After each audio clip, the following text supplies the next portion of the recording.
professional boxing action live from the Oval Arena in London, England.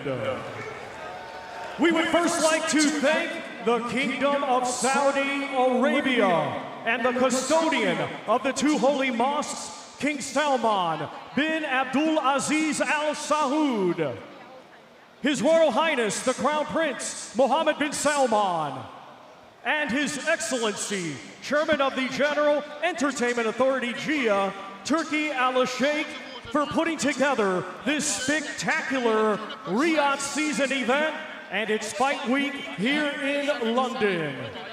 Riyadh season has really re-elevated the sport, and it is genuinely being done for the boxing fans. We get things started with 6 rounds scheduled in the welterweight division.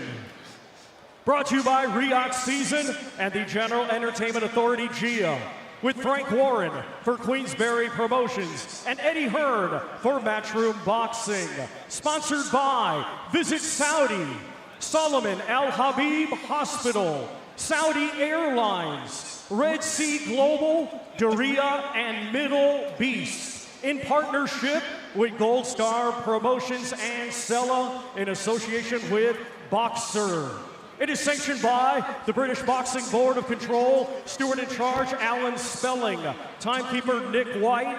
Our referee in charge will be Amy Pooh, and scoring ref is Sean McAvoy. Introducing to you first, fighting tonight out of the red corner, he comes to the ring wearing white with gold and weighed in officially at 11 stone, 1 pound. Hailing from Huddersfield, West Yorkshire, England, he has a professional record consisting of 8 wins, 4 defeats, and 1 draw. Ladies and gentlemen, please welcome Jacob Quinn. And his opponent across the ring, fighting tonight out of the blue corner. He comes to the ring wearing black with white and weighed in officially at 11 stone, 3 pounds. Hailing from Bermondsey, London, England, he has a professional record of 15 wins, 2 defeats, with 7 of his 15 wins coming by way of knockout. Ladies and gentlemen, here is the current IBO Intercontinental Champion, Chris Too Slick Kongo.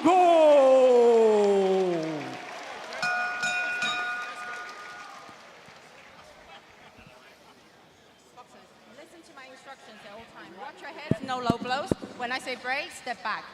Protect yourselves at all times. Touch cuffs. Thank you. So this is our opening fight. Jacob Quinn nearest to us there in the red corner in the white and gold. Chris Kongo in the blue corner in the black and white. Second fight for him now with head trainer Barry Smith. It was a very successful debut outing they had together at the O2 on the undercard of Fabio Wardley, Fraser Clark. What a fight that turned out to be. We'll see that again next month. But it was a huge night for Kongo, as Barry described. He really had to win that fight to keep his career going at the level that he feels he belongs at. He feels he belongs at a higher level even than the one he's competed at up until this point. But he's had to be patient. There was a long gap between the Esserman fight and the Marku fight, 14, 15 months. And this is a chance just to remind people of what he can do. I'm sure he'll be looking to box again as soon after this as he possibly can. But again, in this sort of fight, there's no when you're stepping down a level, certainly from your last opponent, not to make any silly mistakes, not just go in there with the arrogance that this is an easy night for you. As you've already said, Andy, Quinn likes to come to fight, likes to throw lots of punches, so you have to still be on board, still be sharp, make sure you do everything correct and make a statement the right way. He had an away corner win in March, Quinn, in Derby against Donitutu. Then drew over 10 rounds against an 11-0 Callum Blockley.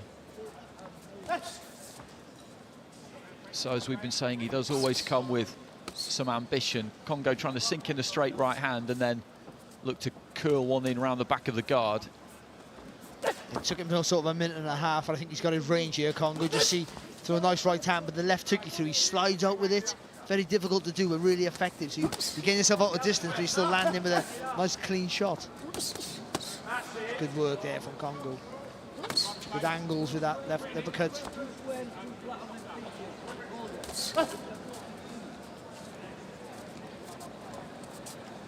Again, we talk about, you know, when you're boxing a southpaw, get your foot on the outside. He did it there to throw the right hand, but when he throws the jab, he takes the foot on the inside and punches sort of on an up angle, sort of tries to spear through the guard there of Quinn. And just dips his knees and look for the right hand into the body. Quinn managed to strangle it, then tried to throw the uppercut. He's got good variety, Kongo. That's something he's always had. People have wondered about the power, but we did see some more of that against Marku. I think it's something that he's been working on with Barry Smith at that Ben Davison Performance Centre. Let's go with the right hand there, but Quinn just slid underneath it. And when you're a mover, you know, it's learning when to plant your feet to get a bit of purchase. You're always on the balls of your feet because the movement keeps the fluency, but just knowing when to get that balance right, to holding your feet to get a bit of purchase, but still maintaining that good movement that he has. And I think he sort of found that in the Marku fight, and I think he's found it so far here tonight.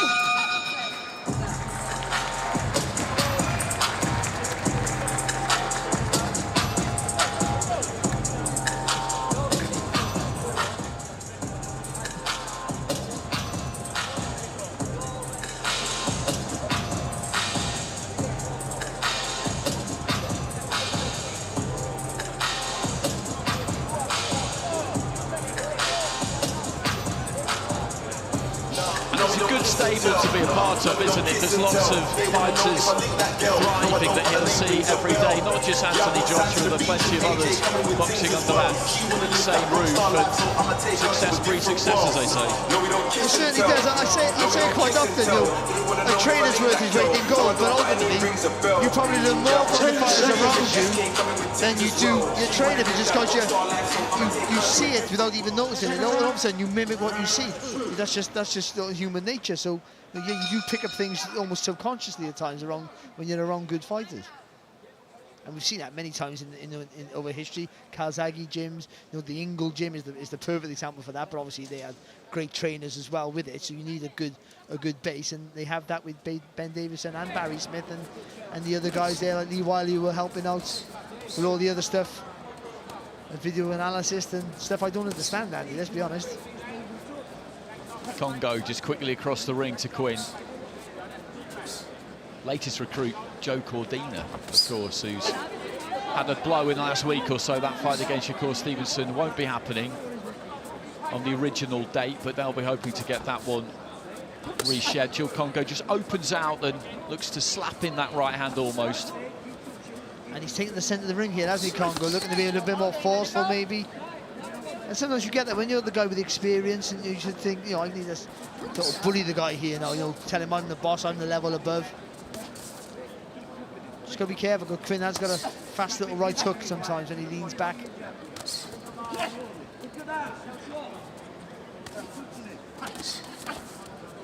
Lovely right hand there from Kongo, right through the centre of the guard there of Quinn. Then just pulled back out of range, didn't he, in case something was coming back at him. Leans into a left hook, and the problem that Quinn has got is that he's not really sure where the punches are coming from. Again, he just dips his knees, goes wide with the front foot, and then throws in that right, and it's always hitting something, isn't it? And what it does, that one, it disguises it because they think you're going low, but also it widens your feet, and when it engages those bigger muscles, like all the back of your body, and you push off your legs, and it gives you a bit more acceleration in your work.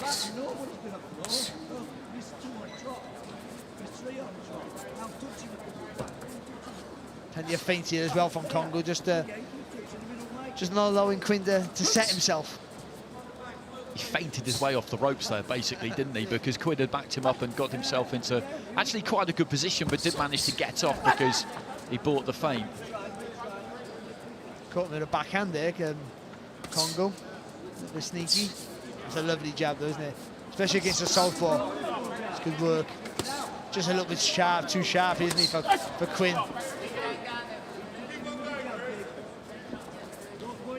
Not smothering his work either, is he, Kongo? Keeping it nice and long, even though he's the one advancing.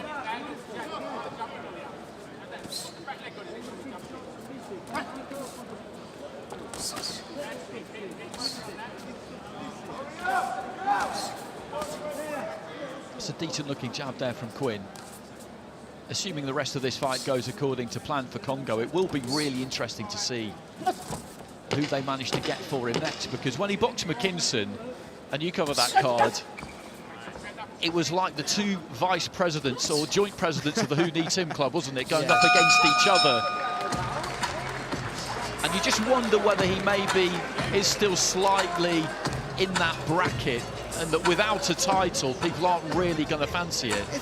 And more so in this generation than ever, where just being good is not good enough. You have to have a selling point more than ever. So because he's a quiet guy and doesn't really scream from the limelight outside of the ring, then it makes it more difficult to sell him as a product for other fighters. And because he's good and awkward with it, makes him even easier to avoid. So he's one of those fighters, unfortunately, like a lot of fighters before him, just have to keep fighting their way to opportunities, which makes it more sweeter, all the more sweeter when you do get there. Well, we were talking to one earlier on, weren't we, in Anthony Kakache, because things weren't going his way for a long time. He was chronically inactive, fights kept falling through, then he gets that voluntary against Joe Cordina. He takes the opportunity, and now that he's got a title, although we know that Warrington can't win it on Saturday night, he can still lose it if he doesn't win the fight, then it becomes vacant. Now people have to fight him, and everything's different. But that takes a mental toughness, because, you know, especially waiting for so long at the age he is, you just to still believe in yourself and believe in your dream.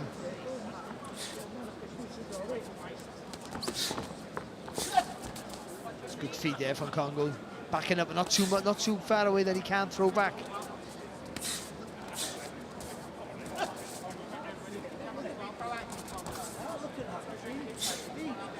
If Quinn's going to have any success, I know going forward is going to mean he's potentially going to walk on the punches, but still, he's got to throw in combinations on in bunches, because single shots is making him an easy target to counter here for Kongo.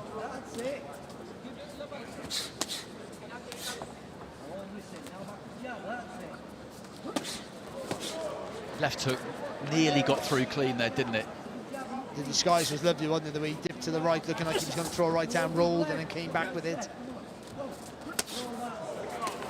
That's a solid body shot, just in around the back of the elbow. He might have blocked it slightly there, Quinn, but he had a good, satisfying sound to it as it landed. Oh, that's good work, good shot. Just took the sting out of it there, Quinn. There's a lovely little timed right hand there from Kongo. Just trying to turn the screw, isn't he, a little bit here?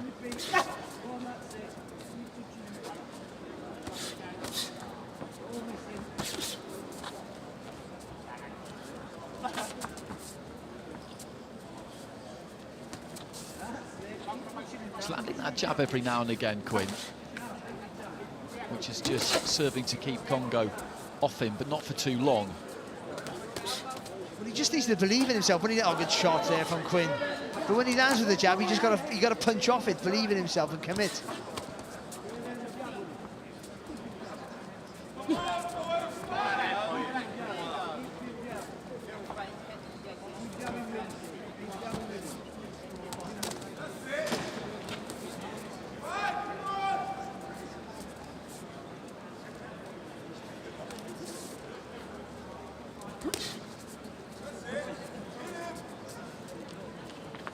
Trying to look for that perfect shot there, isn't he, Kongo?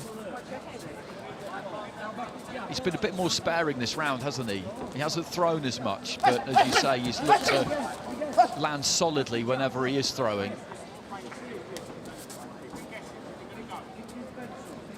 And that might just be where the evolution comes in, where they're just trying to make him a little bit more of a forceful fighter without losing what he does. And that does take time. It's a gradual process.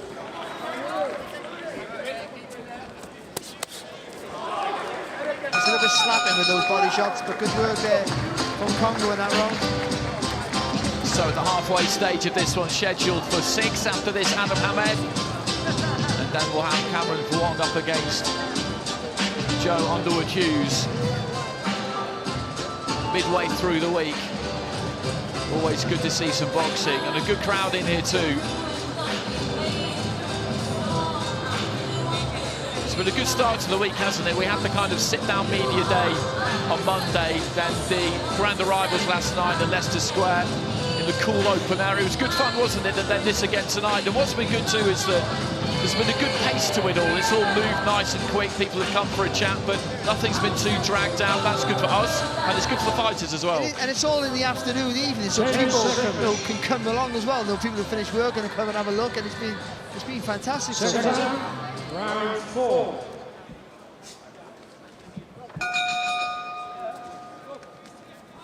So into the fourth, Kongo in the black and white, Quinn in the white and gold. Kongo 3 rounds up here as we would have expected him to be.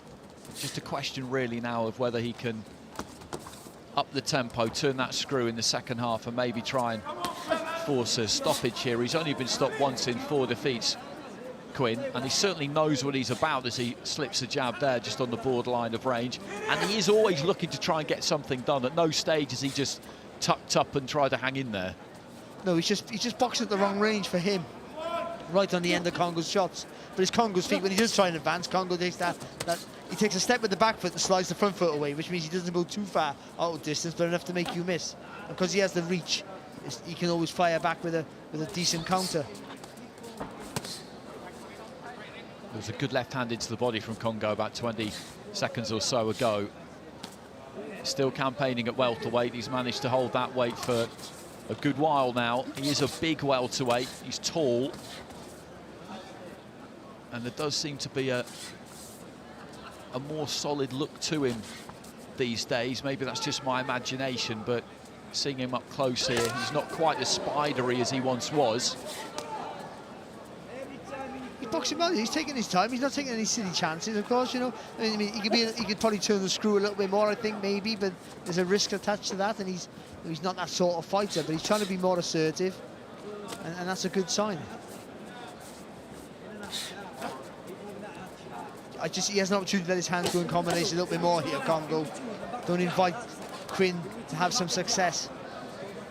Coasting is what I call it. I think coasting is always a dangerous thing for any fighter. Says the man who coasted through his whole career and then got knocked out. Coasting through a second career these days, some might say. Kongo again with the feint, just trying to go up and down with the jab slightly, but Quinn sticking to his task, lands a lead right hook there and then showboat slightly. Yeah, good shot. Again, see, again that coasting, allowing a guy to get a bit of confidence. And again, that's 2 right hands on the spin there for Quinn. The punch output from Kongo has dropped in the third and the fourth compared to the first 2 where he was busier. Again, good work to the body there from him. And better movement when he comes back. He takes that step back, but he turned his body just to avoid the punches. Only slightly, but it's enough. Nice short right, followed by a left, and you can just see the head judder a little bit of Quinn as it landed. Right uppercut there on the inside from Kongo, who puts them together nicely at the end of the fourth.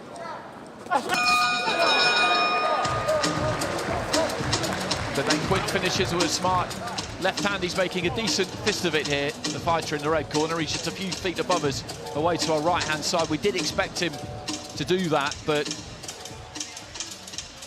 Kongo had looked capable maybe in the early stages of really dominating in the second half. He's maybe slightly taken his foot off the gas, but you have to give Quinn some credit that whenever there's been an opening, he's looked to try and take it. Yeah, he has, and I think Kongo, the output was being a little bit less in the last 2 rounds. But that round, he literally stopped throwing punches, and I think that allowed Quinn to get a bit of confidence, land with a couple of good shots, and he grew from that.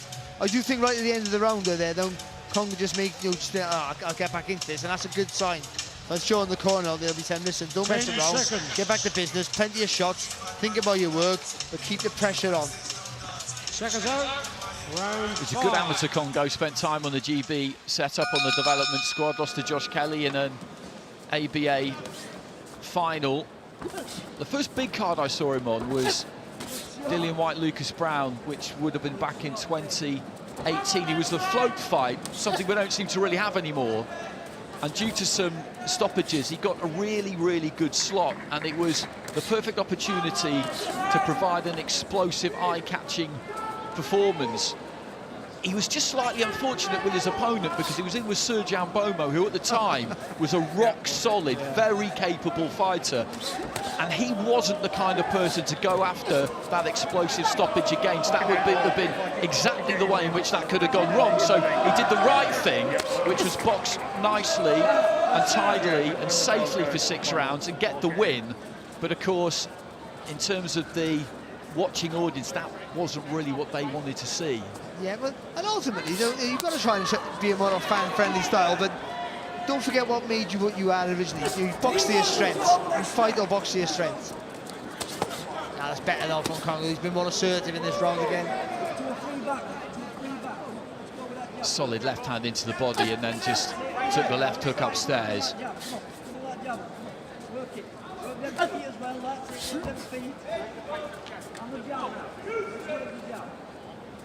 Just like to see him cut the ring off, not allow Quinn to escape. Make Quinn fire out shot rather than walk away. And then the gaps might appear there for Kongo. Got to commit there, Quinn. It's good. Launched into that left hand, the weight came forward a bit and Kongo was looking for the uppercut. It wasn't too far away. Good left hand there though from Quinn. Just catching Kongo a little bit square.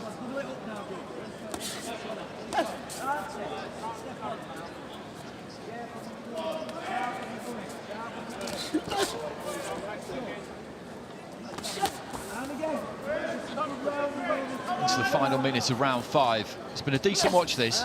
There's that jab again from Quinn. Yeah, and as you alluded to before the fight, he just makes you think all the time, doesn't he?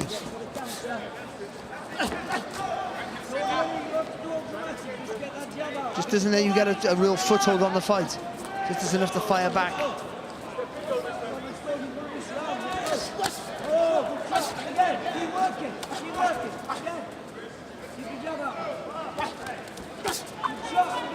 Muscles in a left hand to the body there, Quinn.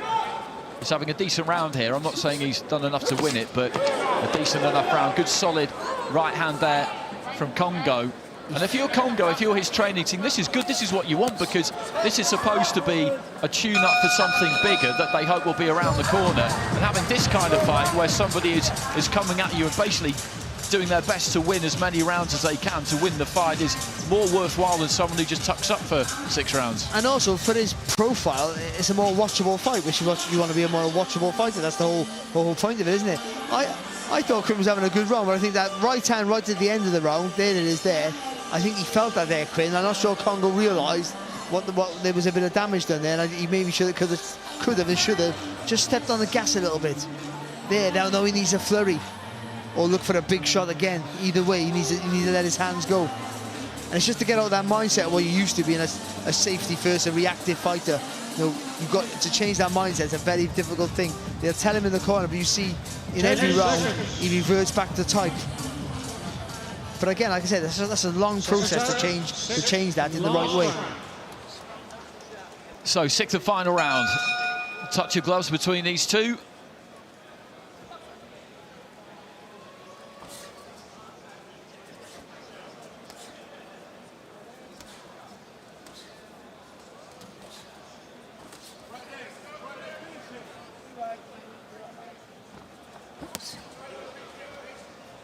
Heavy looking right hand there from Kongo, taken on the gloves from Quinn.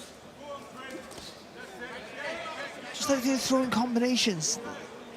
You haven't got to all be heavy. You can throw shots just to open them up a little bit, then land with a big shot. And he has the range and the reflexes to do that. Just trying to get off with a jab every now and again in this round, Quinn. He's yet to really do too much. Could be because he did feel that right towards the end of the round, or maybe he's still feeling it a bit. Yeah, and also every time he misses, you know Kongo's not hitting him with heavy shots. he's getting tapped, he's getting tagged every time. So you're well aware that if you're going to miss, you know, you're going to be paid for your mistake. That just means he's just got to get lower, slide that front foot a little bit closer, and swoon in. Not romantically, of course.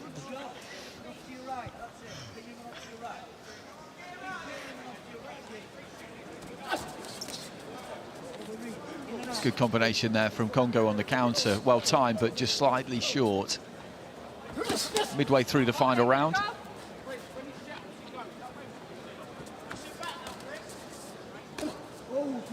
Good stiff jab again there from Quinn, just caught Kongo on the way in. And it's because of the inactivity of Kongo in this round again. He's a good boxer, he's talented, but you have to, you know, just got to be a little bit busier.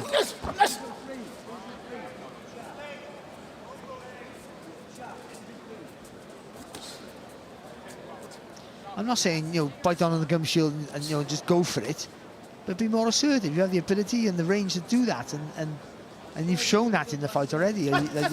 You're more comfortable, and Quinn's certainly more uncomfortable when you're doing that.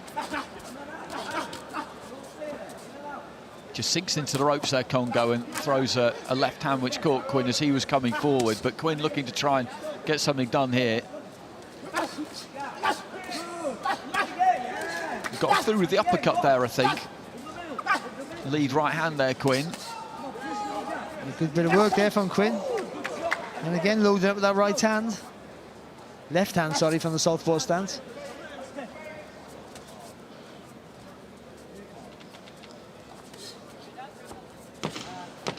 Final few seconds.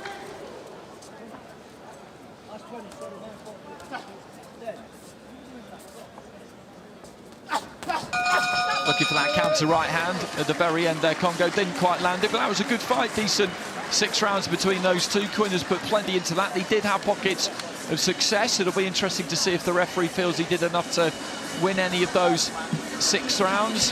In the 5th and the 6th, he made the best case for himself, I think. I thought he might maybe won a round or two. And I just think it was a really good start from Kongo. It just petered out, didn't it, at the end? And I think that's just maybe not really being comfortable with being a little bit more stronger or trying to be a little bit more offensive first.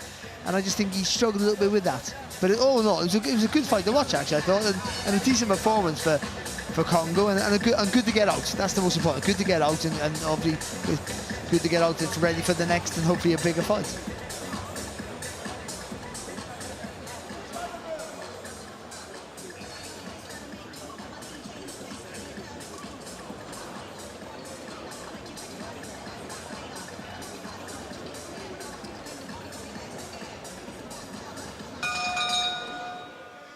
Ladies and gentlemen, after 6 rounds of boxing, our scoring referee ringside, Sean McAvoy, has it 59-55 for your winner, Chris "Too Slick" Kongo. So Chris Kongo gets it 59-55, which is 5 rounds to 1.